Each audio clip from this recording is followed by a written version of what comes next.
Hello everyone, this is Chapter 10, Cognitive Behavior Therapy, Part 2. So now let's continue with the techniques for CBT.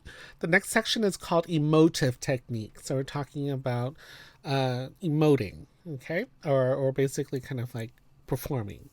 All right, rationally emotive imagery, REI, asked to vividly imagine one of the worst things that might happen to them. Shown how to train themselves to develop healthy emotions in place of disruptive ones. So let's say that you imagine something that's really, really terrible, right? And you might feel really terrible because of that. This is the client thinking. So instead, let's see what are some things that they could tell themselves to make themselves feel a little bit better and more hopeful. Right? Again, that's the goal, is to turn it into a healthier thing. We're not, trying to pretend like it didn't happen. If it did happen, it happened. But what can we learn from that situation? Okay. All right. Using humor. Emotional disturbances often result from taking oneself too seriously. Humor plays the absurdity of certain ideas that clients passionately maintain. Laugh at these self-defeating ways of thinking, not at the self. So sometimes things do happen and it's terrible, but it's okay, right? You can laugh it off sometimes. And so to be able to have a sense of humor, like, it wasn't that the worst thing that could have happened, but you know what? We can change it. We can make it better next time. Okay. Next one is role playing. Rehearse certain behaviors to bring out what they feel in a situation. Working through the underlying irrational beliefs that are related to the unpleasant feelings. So again, we're going to now practice how to do these things, okay? So that you can understand how it's going to feel. And then you're going to work through all of those automatic thoughts or irrational thoughts that we were talking about before that are related to the unpleasant feelings, so that they can understand why, although it can be seen in a negative way, how can we reframe it to see it a much more positive way? The next one is shame attacking exercises. Emotional disturbance related to the self is often characterized by feelings of shame, guilt, anxiety, and depression. To tell the self to refuse to feel ashamed by telling themselves or ourselves that it is not catastrophic if something or someone thinks that we are foolish. So, sometimes we do something and it's embarrassing because we did it wrong or whatever, right? And then we feel terrible about ourselves, maybe for the rest of that day. Sometimes we'll obsess over it, right? However, we need to again train ourselves so that we realize that it's not the end of the world. That's what catastrophic means. It's like the end of the world, catastrophe, right? So that it is not a catastrophe. You will survive. You will move on, right? But yeah, it might feel terrible at this moment, but we will survive and we will move forward. Obviously not every situation, but most situations. Here's an example. Wearing loud colored clothing to attract attention. So maybe you are someone who's really shy, right? So the client is likely to find out that other people are not really that interested in their behavior. So if you wear some crazy clothes, most people are like, oh, whatever. Like they're wearing ugly clothes or funny clothes or whatever. But they're not going to really think and obsess over it like you do, right? Because you think that they are, but they really are not. Work on themselves so that they do not feel ashamed or humiliated, even if some people would judge them. And yeah, what happens if people do say, oh, that's an ugly outfit? I'm like, well, that's your opinion and that's it. All right. Repeat exercises until clients realize that their feelings of shame are self-created. So again, these thoughts, you automatically think them. Most people don't really care. Learn that they have no reason for continuing to let others' reactions stop them from doing the things that they would like to do. Obviously, don't do anything illegal when we're talking about this stuff. Okay. All right, so behavioral techniques that we covered in the previous chapter: operant conditioning. That was, remember, positive, negative reinforcement, punishment, and stuff like that. Self-management principles, systematic desensitization. That was the spider example in the video. Relaxation techniques, modeling, and homework. Okay. The self-management principles, again, are the ones about monitoring yourself. You can use an app or a journal to monitor yourself. All right, let's talk about applications to REBT to various settings. It's a wide range. It's very popular, elementary and secondary schools. And that's really popular in schools. My friend who is a school psychologist, actually focuses on REBT. And the reason is because children often think in negative ways if they were raised in negative environments, potentially, right? So this is a time where we start to teach them, like, no, this is not the end of the world or whatever. It's okay. Let's think about this from a better, positive perspective.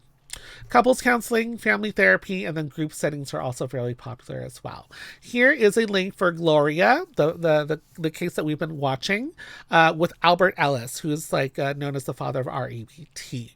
And we'll watch this in class as well if there is timing that permits. Okay, Aaron Beck's cognitive therapy. Depressed clients revealed that they had a negative bias in their interpretation of certain life events, which causes cognitive distortion. So what he is saying is that when he did research with his clients, he realized that oftentimes the reason why people are upset or unhappy with their lives is because they saw something about their lives in a terrible way, in an unhealthy way. So they interpret it in an unhealthy way. So then therefore they feel bad. So when we talk about cognitive therapy, it's active. So you mean you're doing things. Directive, time limited, present centered, problem oriented, collaborative, structured, empirical, homework, and explicit identification of problems and the situation in which they occur. So again, it's very, very structured, it seems like, right? Because we want to make sure that you understand how to see this problem the way that cognitive therapists see it. Problems come from faulty thinking, which is what REBT calls irrational thinking, right? Making incorrect inferences on the basis of inadequate or incorrect information.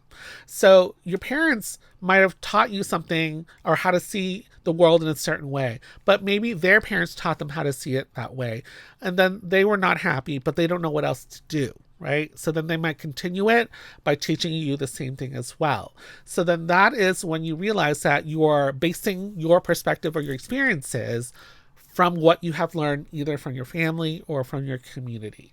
Failing to distinguish between fantasy and reality. Because sometimes fantasy, when you imagine things, it's a little bit worse than it is, right? Like you're like, oh my goodness, I'm going to be so scared because of this or this is a, like someone might attack me, but most likely no one will attack you, but you might think that. Okay. So we need to realize what is the reality versus what is your imagination or your fantasy. The theoretical assumption here is number one, people's internal communication is accessible to introspection. That means that the things that you're thinking about in your head, you're able to examine them and really critique them to see if it's really accurate or not. Two, a client's beliefs have highly personal meaning. So each of us see the world in a very different way, but it's very, very deeply connected to how we feel about these things, right? So each of us are very passionate about how we see the world. Three, these meanings can be discovered by the client rather than being taught or interpreted by the therapist. So what you saw prior to this were, a client talking to the therapist and the therapist going like, this is what I see. This is how I interpret what's going on. Now, for this one though, what they're saying is we're hoping that the client realizes these things. Okay. Because once they realize that insight is much more personal to them because they're not being told this, they're realizing it themselves. When it comes to the basic principles of cognitive therapy, automatic thoughts is a key word here. Personalized notions that are triggered by particular stimuli that lead to an emotional response. So again, this is very similar to what we've talked about before when it came to REBT. Observe their negative automatic thoughts that persisted even though they were contrary to objective evidence. So sometimes you still think about all these things even though when you really analyze it, you realize, oh yeah, it's not really. But again, we love to feel comfortable in our automatic thoughts and not think about it. But again, it might be making us unhappy, right? Which is again why they're going to therapy. Cognitive distortions, arbitrary inferences. So like basically you're making assumptions on things that don't really make sense. That's what it's saying. So making conclusions without supporting and relevant evidence. So you might say, this is the end of the world. We're all going to die. Really, we're not all going to die, right? But we're panicking. We're catastrophizing. We're thinking that everything is a catastrophe every time. And if you imagine it, if you think everything is a catastrophe, you're going to make yourself really tired, right? So we want to make sure that people can gauge when an emergency is really an emergency, like if you need to go to the hospital because you broke something or whatever, right? Versus, you didn't break anything, but you still think you're going to die. Okay. So thinking about the absolute worst scenario and outcomes for most situations. Obviously, if you hit your head, you definitely do need to go to the doctor, even if it doesn't feel like it, just because, you've actually potentially hurt your brain, right? Okay. Selective abstraction. So that means basically is you're pulling things apart in a certain way, but not necessarily the realistic whole way. Okay. So forming conclusions based on an isolated detail of an event. So you might see one part of an argument, right? Let's say if you observe two people fighting, but you only heard one sentence out of the whole conversation. And you're like, wow, I guess this means that this is the reason why, right? But really, you need to hear the whole thing. You need to see what happened to really make a real conclusion, to form a realistic conclusion, right? But sometimes we hear just one thing and we're like, well, that's what I heard, so this is how it's going to be. But we really don't know. Other information is ignored or missing out of the total context. For example, focusing on only the failures and not the successes. And that's what we do sometimes, right? We look at the negative, but never the positive components. And we all have positives and negatives. Overgeneralization is holding extreme beliefs on the basis of a single incident and applying them inappropriately to dissimilar events or settings. So here's an example. A bad experience with a child makes you feel like you're not good with any children and that you should not be a counselor or maybe not even be a parent because you had one bad experience with a child, right? So again, that's overgeneralizing. Then there's also magnification and minimization. So perceiving a case as greater or lesser light than it truly deserves. So for example, a new counselor thinking a mistake in a minor statement might harm their clients, right? No, most likely not.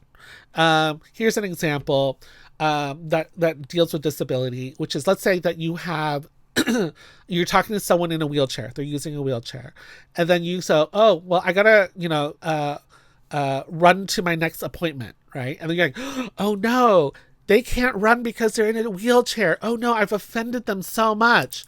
Really, I gotta run is a very common phrase, right? So we should not freak out about that, even though we do talk to our clients, and let's say our client is using a wheelchair.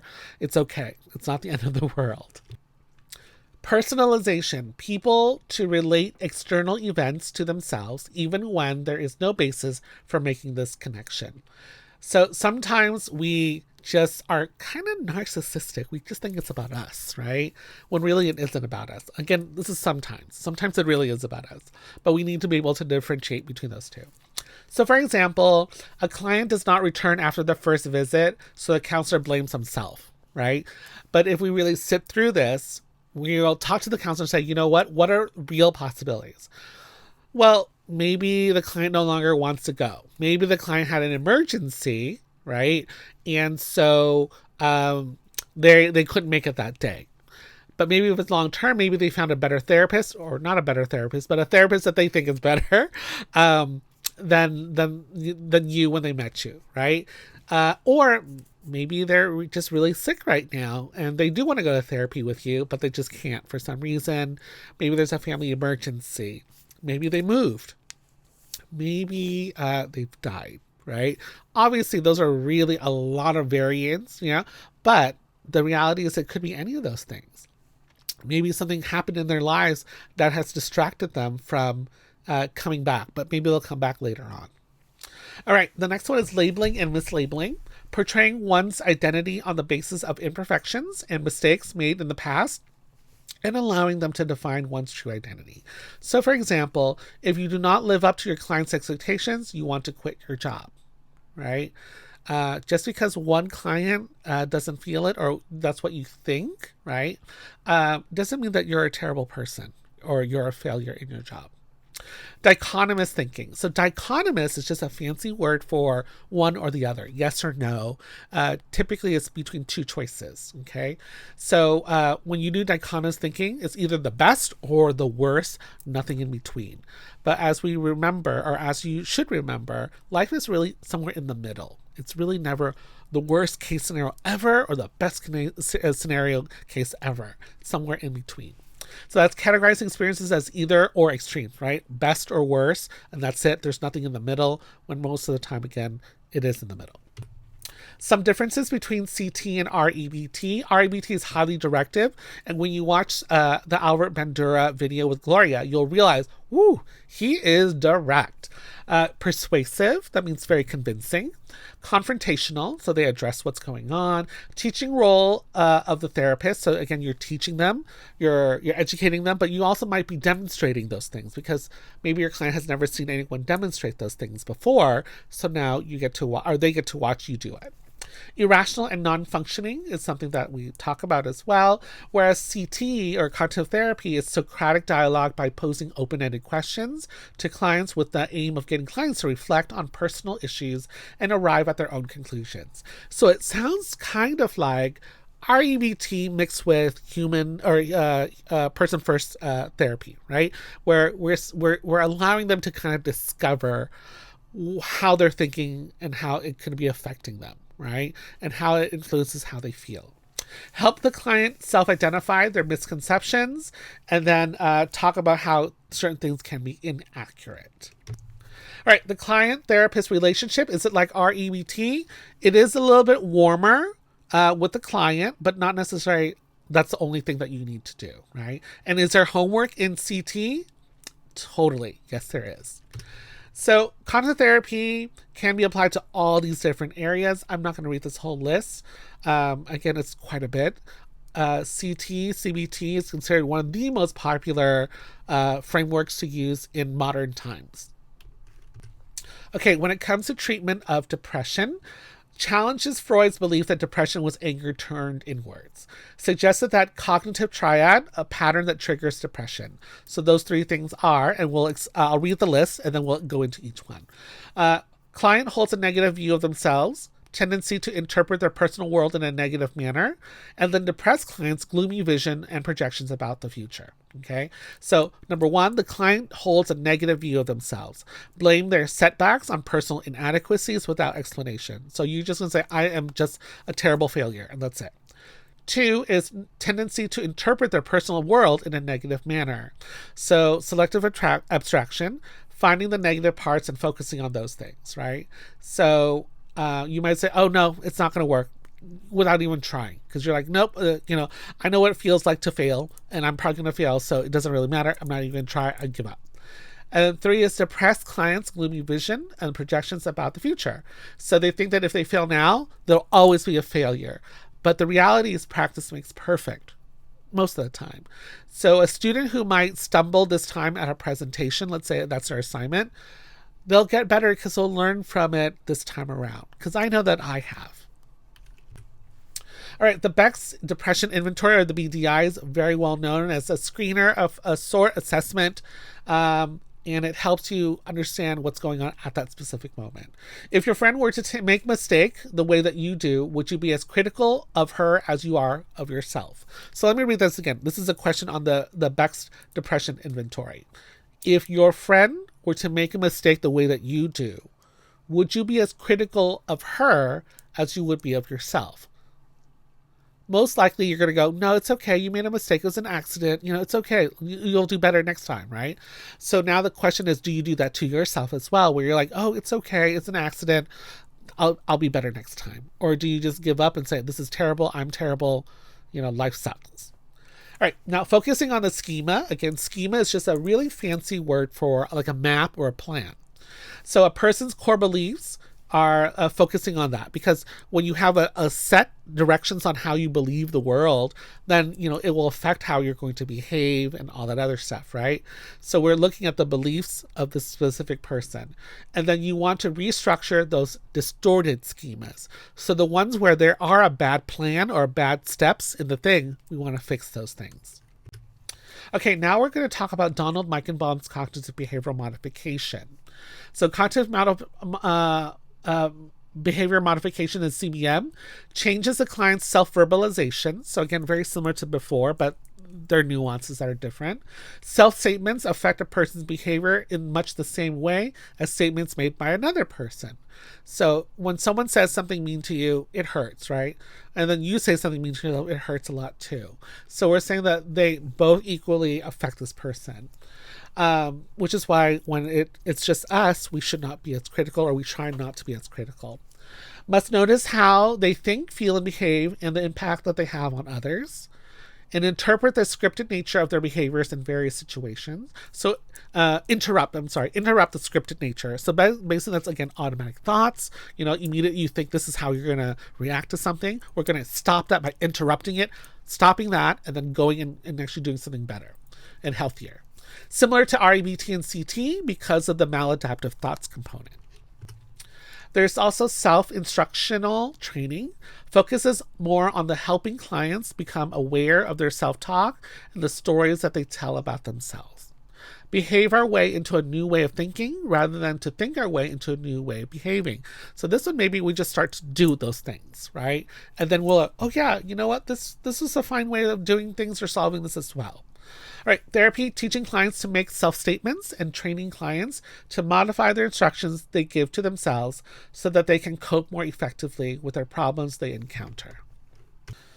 How behavior changes. So we talk to ourselves, right? That's an interaction of our inner speech. Cognitive structures, those are areas that you have to think about, like focusing on, like how you think. Behaviors and their resultant outcomes, how you behave, what you do, and how that makes you feel. So those are the areas that we're probably going to focus on when it comes to changing. So there are 3 phases to this. Number 1 is self-observation. Number 2 is starting a new internal dialogue. And 3 is learning new skills. So let's go through each of those. Number 1 is self-observation, learning how to observe their own behavior. So you just see how you behave in certain things. Sometimes you need to record yourself so you understand how you react to things. 2, starting a new internal dialogue. Once they notice that they're maladaptive behaviors, they begin to see opportunities for alternatives. So instead of doing it this way, what else can I react, or how else can I react this time around? Because you can see yourself doing it. 3, learning new skills. So learning more effective coping skills, healthier skills, right? Which are practiced in real life situations. So again, you do it in homework, and you also then apply it more and more into the real world until it becomes your natural new language of living, and hopefully in a healthy way. The next thing is stress inoculation training, SIT. Okay, inoculation is just a fancy word for kind of like a shot, like a needle shot, at a doctor's. So let's talk a little bit about needles and inoculations itself. So typically, we all should go get the flu shot, right? Or the malaria shot, or mosquito shot. So the reason why is, what happens is, medical professionals will try to find out what the 3 major mosquito viruses are at the moment, right? And so they'll combine those 3, and then they'll give you a shot of it. And then so inside your body, what happens is that you've been given a little bit of each of those. And your body is going to interact with it and go, oh, this is something that's not good. Let me fight it off, right? So then now it has a memory of how to deal with it. Okay, so the next time when you actually get bitten by a mosquito with a specific type of, disease or virus or whatever, your body knows how to fight it off. Okay, so it's kind of like giving you a little bit of stress to be able to then know how to handle the bigger stresses when it actually comes. So in this one, it's talking about that. And as I read you the definition or the process, you'll start to go, oh, okay, that makes sense. Okay, stress inoculation training. People are given an opportunity to deal with a relatively mild stress stimuli in successful ways so that you can learn how to build a tolerance. So that would be information giving. So you're going to teach them about the information about this. Because let's say that you are really scared of something, and then let me give you directions or descriptions on what it really is. And you're like, oh, okay, now I understand it, right? Socratic discovery-oriented inquiry. So they're having conversations with each other.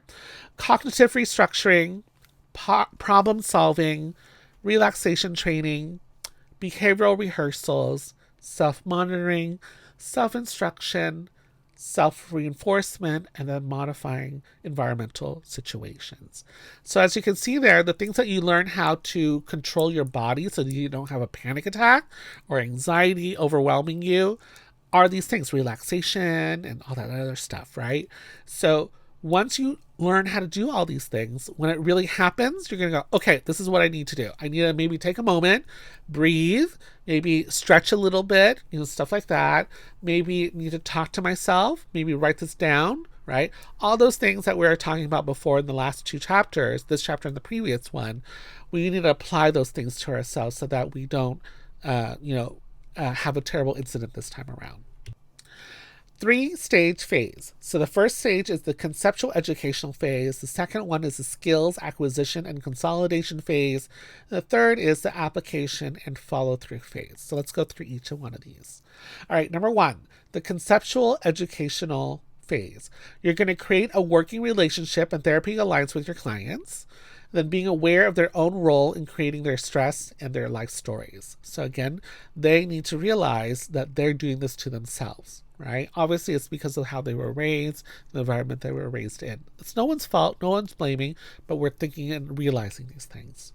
2, the skill acquisition and consolidation phase, giving clients a variety of behavioral and cognitive coping skills to apply to stressful situations.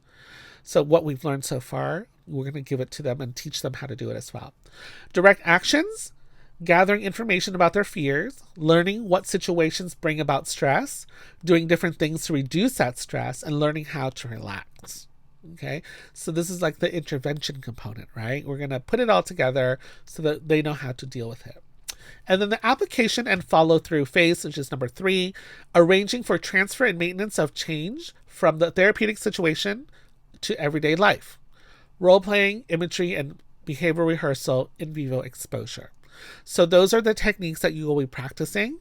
And once they do that, now we need to make sure that they do it in their own lives as well, not just in therapy, right? So that's the application of it and then the follow through of it. Relapse prevention. Okay, here's something we need to talk about. Relapse. Do not think that relapse means failure, okay?